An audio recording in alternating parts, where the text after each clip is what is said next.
दरवाजा उघडून रिया फणफणतच हॉलमध्ये आली. मंगलाताई शांतपणे काम करत होत्या. रियाने सोफ्यावर आपली पर्स फेकली आणि ओरडली, आई, हे काय चाललंय या घरात? वहिनी बेडरूममध्ये आरामात लोळतीये आणि तू या वयात ही कामं करत आहेस. तुला काही कसं वाटत नाही तिची चाकरी करायला? ही सून आहे का या घरची महाराणी आहे? मंगलाताईंनी हातातलं काम सोडलं. त्यांनी संथ पावलांनी बाहेर येत आपल्या लेकीच्या डोळ्यात डोळे घातले. त्यांचा चेहरा शांत होता, पण आवाजात एक धार होती, जी रियाला गप्प करायला पुरेशी होती. मंगलाताई करारी आवाजात म्हणाल्या, रिया, तोंड सांभाळून बोल.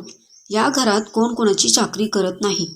आणि महाराणी म्हणतेस ना, तर हो, ती या घरची महाराणीच आहे, कारण तिने या घराला आपलं मानलंय. तुझी हिंमत कशी झाली तिला आळशी म्हणायची? रियाचा अहंकार दुखावला गेला. ती चिडून म्हणाली, आई, तू तिला डोक्यावर चढवून ठेवलीस. गरोदरपणाचं निमित्त करून ती तुला राबवून घेतीये, हे तुला कसं कळत नाही? मंगलाताई सोफ्यावर बसलेल्या रियाच्या समोर उभा राहत जोरात म्हणाल्या, अगं, नाटक ती करत नाहीये, तर तू करत आहेस. तू विसरलीस का की तू सुद्धा सासरी गेल्यावर अशाच तक्रारी करत माझ्याकडे यायचीस? जेव्हा तुला तुझी सासू टोचून बोलायची तेव्हा तुला कसं वाटायचं? आज तू तुझ्या सासूच्या भूमिकेत का शिरतीयेस? आणि ऐक, जर तुला वाटत असेल की मी घरातली कामं करून स्वतःचा अपमान करतीये, तर तुझा विचार साफ चुकीचा आहे. मी माझ्या सुनेची कामं नाही करत, माझ्या होणाऱ्या नातवाच्या आईची काळजी घेतीये. रिया काही बोलणार इतक्यात मंगलाताईंनी तिला हाताने थांबवलं आणि अधिक आक्रमकपणे पुढे म्हणाल्या, गेल्या महिन्यात जेव्हा माझा रक्तदाब वाढला होता आणि मी बेडवरून उठू शकत नव्हते, रिया, तेव्हा तू तुझ्या किट्टी पार्टीत व्यस्त होतीस. पण याच स्वराने आपल्या पोटातल्या जीवाची पर्वा न करता रात्रभर माझ्या उशाशी बसून माझी सेवा केली. ती एकदाही म्हणाली नाही की आई, मी का करू? मग आज तिला आरामाची गरज असताना मी का मागे सरकू? ज्या दिवशी तू नात्यांना कामाच्या तराजूत तोलणं थांबवशील, त्याच दिवशी तुला घराची माया कळेल. तोपर्यंत माझ्या घराच्या आणि माझ्या सुनेच्या बाबतीत तुझा हा आवाज बंद ठेवलेलाच बरा. आईचा हा रुद्रावतार पाहून रिया निशब्द झाली. तिला अनपेक्षित होतं की आई तिच्या सुरात सूर मिळवेल, पण मंगलाताईंच्या या प्रखर सत्याने तिची बोलतीच बंद केली होती. बेडरूमच्या दारापाशी उभी असलेली स्वरा हे सगळं ऐकत होती. तिच्या डोळ्यातून अश्रू वाहत होते, पण आज ते दुःखाचे नव्हते, एका सुशिक्षित आणि सुरक्षित खंबीर सावलीत असल्याच्या समाधानाचे होते. मंगलाताईंचे शब्द ऐकून हॉलमध्ये भयान शांतता पसरली. रिया, जी काही वेळापूर्वी वाघिणीसारखी डरकाळी फोडत होती, आता ती अपराधी भावनेने जमिनीकडे बघत होती. तिचा अहंकार पूर्णपणे अजून संपला नव्हता. ती फणफणत म्हणाली, आई, तू तिची बाजू घेतीयस कारण तुला वाटतंय की ती खूप सोशिक आहे, पण लक्षात ठेव, आजची सून उद्याची सासू असते. आज तू तिचे लाड करतीयस, उद्या तीच तुला घराबाहेर काढायला मागे पुढे बघणार नाही. मंगलाताई हसल्या, पण त्या हास्यात दुःख कमी आणि वेदना जास्त होत्या. त्या म्हणाल्या, रिया, माणसाला माणसं पारखायला आयुष्याची 40 वर्ष घासावी लागतात. मी स्वरामध्ये माझी सून नाही, तर माझं प्रतिबिंब बघते. आणि राहिला प्रश्न घराबाहेर काढण्याचा, तर ज्या घरात प्रेम असतं ना, तिथे भिंतींना सुद्धा मायेचा ओलावा असतो. तू मात्र स्वतःचं घर सोडून इथे फक्त विष कालवायला येतेस का? तुला माहिती आहे का की तू सासरी का सुखी नाहीयेस? रिया दचकली, आई, तू आता माझ्या वैयक्तिक आयुष्यावर बोलणार का? हो, बोलणार, मंगलाताई करारी आवाजात म्हणाल्या, कारण तू तिथे सुद्धा हेच केलं असशील. तिथे सुद्धा तू नात्यांना कामाच्या चष्म्यातून पाहिलं असशील. तुला वाटतं की तू सासूने फक्त हुकूम द्यायचे आणि सुनेने फक्त पाळायचे. रिया, सून म्हणजे गुलाम नसते. ती दुसऱ्याच्या घरून आलेलं एक नाजूक रोपट्यासारखं असते. तिला जर तू प्रेमाचं पाणी घातलंस तरच ती तुला म्हातारपणी सावली देईल. रिया काहीच बोलू शकली नाही. ती तडक उठली आणि गेस्ट रूममध्ये जाऊन दार जोरात बंद करून घेतलं. स्वरा आपल्या खोलीत बसून हे सर्व ऐकत होती. तिचे डोळे पुसून ती शांत झाली. तिला मंगलाताईंचे आभार मानायचे होते, पण आता बाहेर गेल्यावर परिस्थिती अधिक बिघडेल याची तिला भीती वाटत होती.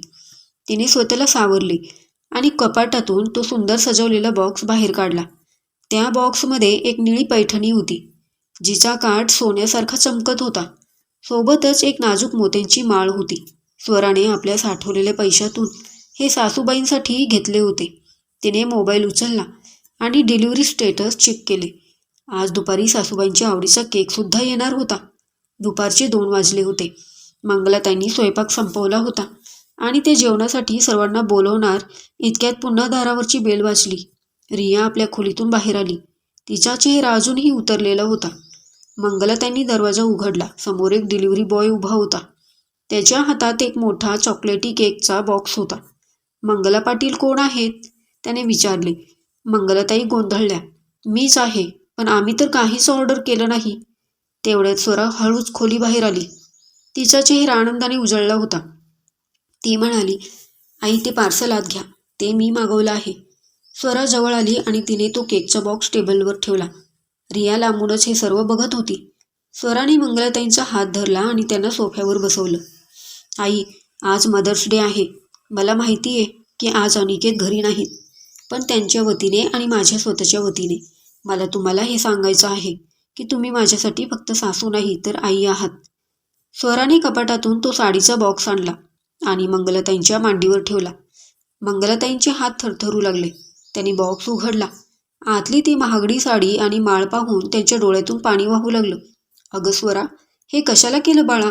एवढी महागडी साडी? तुला माहिती आहे ना आपली परिस्थिती? मंगलाताई हुंदके देत म्हणाल्या. स्वरा मंगलाताईंच्या पाया पडली आणि म्हणाली, आई, तुमचं प्रेम आणि तुम्ही आज माझा जो सन्मान राखलात ना, त्यासमोर या साडीची किंमत शून्य आहे. माहेर सुटल्यावर प्रत्येक मुलीला भीती वाटते की तिला नवीन घरात जागा मिळेल का, पण तुम्ही मला फक्त जागाच नाही दिली, तर मला या घराची मालकीण बनवलं. हे सर्व बघताना रियाच्या काळजात कुठेतरी चर्र झालं. तिला तिचे सासरचे दिवस आठवले. जेव्हा तिच्या सासूने तिला साडी दिली होती, तेव्हा तिने ती साडी जुनाट म्हणून नाकारली होती. तिने कधीच सासूच्या प्रेमाचा विचार केला नव्हता. तिला आज मंगलाताईंच्या शब्दांचा अर्थ समजला. रिया हळूच पुढे आली. तिचे डोळे ओले होते. ती स्वरासमोर उभी राहिली. स्वरा थोडी घाबरली. तिला वाटलं रिया पुन्हा काहीतरी बोलेल, पण रियाने अनपेक्षितपणे स्वराचे दोन्ही हात आपल्या हातात घेतले. वहिनी, मला माफ कर. रियाचा आवाज कापला. मी खरंच खूप मोठी चूक केली. आई जे म्हणाली ते 100% खरं आहे. मी माझ्या सासरी कधी सुखी होऊ शकले नाही, कारण मी कधी कोणाला आपलं मानलंच नाही. मी तिथे सुद्धा फक्त अधिकारांची भाषा केली. वहिनी, तू खरंच या घराची महाराणी आहेस, कारण तुझ्याकडे प्रेमाचं हृदय आहे, जे माझ्याकडे नाही. रियाने मंगलाताईंकडे बघितलं आणि त्यांच्या पायावर डोकं ठेवलं. आई, आज तू माझे डोळे उघडलेस. तू जर आज मला ते धडाकेबाज उत्तर दिलं नसतं ना, तर मी आयुष्यभर अशाच अहंकारात राहिले असते. मला माफ कर आई. मंगलाताईंनी रियाला उठवलं आणि तिला आपल्या कुशीत घेतलं. बाळा, आई कधी मुलांवर रागवत नाही. फक्त त्यांना योग्य रस्ता दाखवणं हे आईचं काम असतं. आज मदर्स डे खऱ्या अर्थानं साजरा झाला, कारण माझ्या दोन्ही मुली आज एकत्र आल्या. त्या दिवशी घरातलं वातावरण पूर्णपणे बदललं गेलं. रियाने पदर खोचला आणि स्वतः किचनमध्ये जाऊन सर्वांसाठी चहा आणि नाश्ता बनवला. तिने स्वराला सक्तीने विश्रांती घ्यायला लावली. संध्याकाळी अनिकेतचा व्हिडिओ कॉल आला. जेव्हा त्याने आपल्या आईला नवीन साडीत पाहिलं आणि बहिणीला वहिनीसोबत हसताना पाहिलं, तेव्हा त्याच्या डोळ्यात आनंदाश्रू आले. तो म्हणाला, आई, आज तू पुन्हा सिद्ध केलंस की हे घर तुझ्या संस्कारामुळेच टिकून आहे. तर कथा कशी वाटली कमेंट करून नक्की कळवा. आणि अशा छान छान कथा ऐकण्यासाठी चॅनेलला नक्की सबस्क्राईब करा, लाईक आणि शेअर करा. तर भेटूया पुन्हा एका नव्या कथेसह. धन्यवाद.